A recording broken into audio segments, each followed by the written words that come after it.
kelompok 1, kelas 12 IPS 2 menurut Ciamis akan menjelaskan biografi Wali Songo. Assalamualaikum warahmatullahi wabarakatuh. Nama saya Itmam Sopa Mamul Bodi. Di sini saya akan menjelaskan tentang Sunan Gresik. Sunan Gresik adalah wali pertama penyebar agama Islam di tanah Jawa, sekaligus pendiri pesantren pertama kali. Ia berdakwah lewat jalur dagang dan tani. Sunan Gresik memiliki nama asli yaitu Maulana Malik Ibrahim atau dikenal juga dengan nama Syekh Maulana Al-Maghribi. Sunan Gresik menyebarkan agama Islam di wilayah Jawa dan Jawa Timur. Sunan Gresik merupakan keturunan ke-22 dari Nabi Muhammad. Ia merupakan seorang saudagar yang berlayar ke Jawa untuk menyebarkan agama Islam. Pada saat itu, wilayah Jawa masih dalam kekuasaan Majapahit. Nama asli Hayati. Di sini saya akan menjelaskan sedikit tentang Sunan Ampel. Sunan Ampel bernama asli Ahmad Rahmatillah, di mana Ampel sendiri diambil dari tempat ia tinggal, yaitu Ampel Genta, Surabaya. Beliau lahir dari pasangan Sunan Gresik dan Dewi Chandrawulan yang dilahirkan pada tahun 1401 di Campak. Kemudian, beliau menikah dengan Nyai Ageng Manila dan memiliki beberapa keturunan, di antaranya Sunan Bonang dan Sunan Derajat yang menjadi penerusnya sebagai seorang wali. Dari pernikahannya tersebut, beliau diberi sebidang tanah yang kemudian dibangun sebuah pesantren dan lahirlah santri-santri yang berkompetensi tinggi, di antaranya Sunan Giri dan Raden Patah yang sama-sama menyebarkan agama Islam. Awal mula Sunan Ampel datang ke Jawa yaitu pada tahun 1433 bersama adiknya Sayyid Ali Murtada dan memegang teguh moh limo, yaitu moh mabuk, tidak boleh mabuk-mabukan, moh madon, tidak boleh berzina, moh madat, tidak boleh mengonsumsi narkoba, moh maling, tidak boleh mencuri, dan moh main, tidak boleh bercuri. Kemudian beliau pun meninggal pada tahun 1481 dan dimakamkan di Masjid Agung Ampel, Surabaya. Mungkin sekian yang dapat saya sampaikan. Dalam Hikayat Banjar, Pangeran Giri alias Sunan Giri merupakan cucu Putri Pasai, Jempa, dan Dipati Hangrok. Perkawinan Putri Pasai dengan Dipati Hangrok melahirkan seorang putra. Putra ini yang tidak disebutkan namanya menikah dengan Putri Raja Bali, kemudian melahirkan Pangeran Giri. Putri Pasai adalah putri Sultan Pasai yang diambil istri oleh Raja Majapahit yang bernama Dipati Hangrok.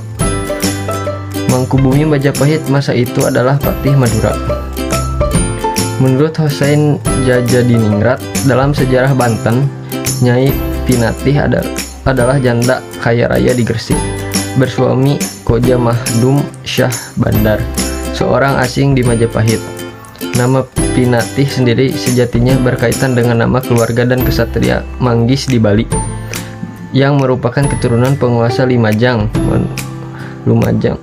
Menak Koncar, salah seorang keluarga Maharaja Majapahit yang awal sekali memeluk Islam.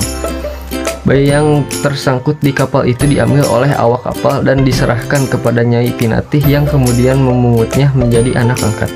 Karena ditemukan di laut, maka bayi itu dinamai Jaka Samudro.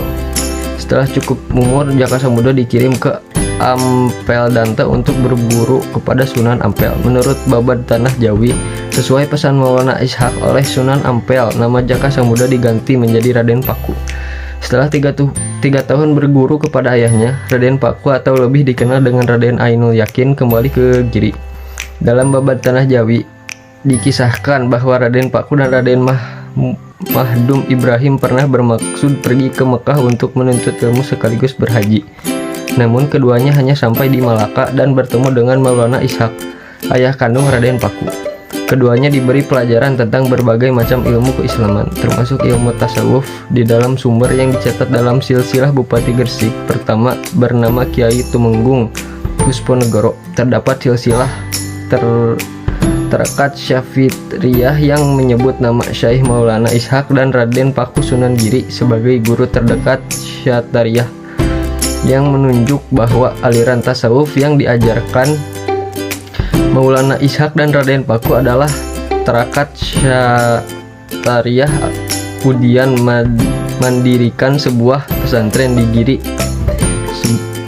di desa Sidomukti, Kebomas. Dalam bahasa Jawa, Giri berarti gunung. Sejak itulah ia dikenal masyarakat dengan sebutan Sunan Giri. Asal-usul Sunan Bonang. Sunan Bonang mempunyai nama asli Raden Makmur Ibrahim yang tumbuh dalam asuhan keluarga ningrat yang agamis. Beliau lahir pada tahun 1465 Masehi di Surabaya. Beliau merupakan putra keempat Raden Rahmat atau Sunan Ampel. Ibunya bernama Nyai Ageng Manila atau Dewi Condrowati yang merupakan putri dari Bupati Tuban. Sunan Ampel sudah mempersiapkan Sunan Bonang untuk meneruskan kegiatan dakwahnya dalam penyebaran agama Islam. Wilayah dakwah Sunan Bonang mulai berdakwah dari Kediri, Jawa Timur, dan kemudian mendirikan sebuah musola di desa Singkal yang berada di tepi Sungai Berantas. Metode dakwah Sunan Bonang adalah gamelan menjadi salah satu media dakwah yang digunakan oleh Sunan Bonang. Kemudian Sunan Bonang wafat di usia 60 tahun pada tahun 1525 Masehi. Assalamualaikum warahmatullahi wabarakatuh. Saya Satria Ustiaman. Di sini saya akan menjelaskan secara singkat profil Sunan Kalijaga. Sunan Kalijaga mempunyai nama kecil Raden Syahid. Beliau memiliki beberapa julukan, antara lain Lokajaya, Syekh Malaya, Pangeran Tuban, atau Raden Abdurrahman. Sunan Kalijaga lahir sekitar tahun 1450 Masehi di Tuban. Ayahnya bernama Raden Sahur Tumenggung Wilatikta, keturunan Ranggalawe yang sudah Islam dan menjadi Bupati Tuban. Sedangkan ibunya bernama Dewi Nawangrum. Sebutan Kalijaga menurut sebagian riwayat berasal dari bahasa Arab, yaitu Khodi Zaka, yang artinya melaksana dan membersihkan. Sunan Kalijaga menikah dengan Dewi Saroh dan mempunyai beberapa anak, diantaranya Sunan Muria, Dewi Sopiah, dan Dewi Rakayu. Sunan Kalijaga menggunakan kesenian dan kebudayaan sebagai sarana untuk dakwah, antara lain kesenian wayang kulit dan tembang suluk. Sunan Kalijaga meninggal sekitar tahun 1513 Masehi dan dimakamkan di desa Kadilangu, Demak, Jawa Tengah. Sekian materi dari saya. Wassalamualaikum warahmatullahi wabarakatuh. Assalamualaikum warahmatullahi wabarakatuh. Perkenalkan, saya Salsabila dari kelas 12 IPS 2 akan menjelaskan biografi Sunan Gunung Jati. Sunan Gunung Jati atau Syarif Hidayatullah diperkirakan lahir sekitar tahun 1448 Masehi. Ibunya adalah Nyai Rara Santang, putri dari Raja Pajajaran. Adapun ayahnya adalah Sultan Syarif Abdullah Maulana Huda, pembesar Mesir keturunan Bani Hashim dari Palestina. Syarif Hidayatullah mendalami ilmu agama sejak berusia 14 tahun dari para ulama Mesir. Ia sempat berkelana ke berbagai negara. Dalam usia muda itu, ilmunya sudah sangat banyak. Maka ketika pulang ke tanah leluhurnya, yaitu Jawa, ia tidak merasa kesulitan melakukan dakwah. Menyusul berdirinya Kesultanan Demak Bintoro dan atas restu kalangan ulama lain, ia mendirikan Kesultanan Cirebon yang juga dikenal sebagai Kesultanan Pakulati. Dengan demikian, Sunan Gunung Jati adalah satu-satunya wali Songo yang memimpin pemerintahan. Sunan Gunung Jati memanfaatkan pengaruhnya sebagai cucu Raja Pajajaran untuk menyebarkan Islam di pesisir Cirebon ke pedalaman Pasundan atau Priangan. Dalam berdakwah, ia menganut kecenderungan Timur Tengah yang lugas. Namun, ia juga mendekati rakyat dengan membangun infrastruktur berupa jalan-jalan yang menghubungkan antar wilayah. Bersama putranya, Maulana Hasanuddin, Sunan Gunung Jati juga melakukan ekspedisi ke Banten. Penguasa setempat, Pucuk Umum, menyerahkan secara sukarela penguasaan wilayah Banten tersebut yang kemudian menjadi cikal bakal Kesultanan Banten. Strategi dakwah Sunan Gunung Jati. Sunan Gunung Jati banyak menghabiskan sebagian waktunya untuk melakukan jihad dalam rangka melawan dan mengusir Portugis dari bumi Indonesia. Hal ini dilakukan dengan menggabungkan kekuasaan Banten dan Demak sehingga memiliki kekuatan yang diperhitungkan. Pada peperangan pertama, pasukan Islam mengalami kekalahan yang sangat fatal. Namun berikutnya, ketika Portugis mendarat kembali di Sunda Kelapa, pasukan Islam berhasil menumpas perlawanan pasukan Portugis, sehingga Sunda Kelapa diubah menjadi Jayakarta. Oleh sebagian para sejarawan, Sunan Gunung Jati dikenal sebagai peletak konsep negara Islam modern ketika itu.